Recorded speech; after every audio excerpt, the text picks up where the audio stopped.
welcome to another session of our Cleansing Stream Weekly. I want to share with you this morning something that I was reading in Genesis 32, verses 22 to 32. And it happened to be the story of Jacob wrestling with God. And I'm always fascinated by this story because it's amazing to me that the God of the universe would take the time to wrestle with us.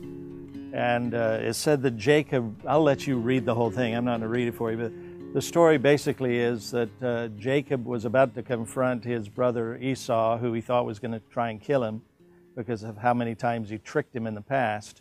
And Jacob is wanting a blessing from God, and God takes him to the mat. And Jacob, by the way, anytime you go wrestle with God, plan on losing. Because that's what happened to Jacob. But it's a good thing because out of it came a blessing.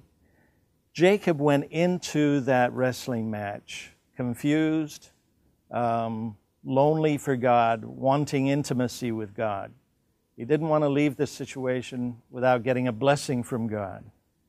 But he came to the end of himself. And I think often when we find ourselves in that wrestling place with God, it's because we kind of come to the end of ourselves and God takes us on.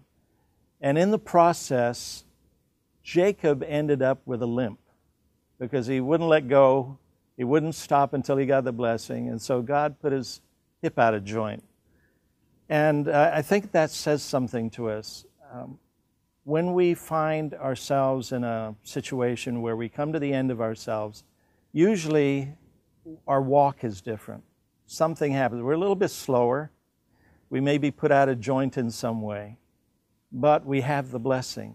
So I'm just trying to say that if you're in a place in your life right now where you're in a severe trial, you're in a situation that you just can't seem to avoid or you can't get out of, then allow yourself to have this time with God where God will literally take the time to wrestle with you over this situation. He will perhaps even give you a new name like he did with Jacob. Jacob went in with his name as manipulator, and he came out with the name as Israel, someone who would be a leader over people. So whatever it is you're going through, just be aware of this. God has something very good for you on the other side. You may come in with your own flesh of strength. You're going to walk out with the strength of the Spirit. You'll be a little bit slower in the flesh. Something of your flesh will be taken away, but you'll walk away with a blessing. So I pray this will help you this week. God bless you.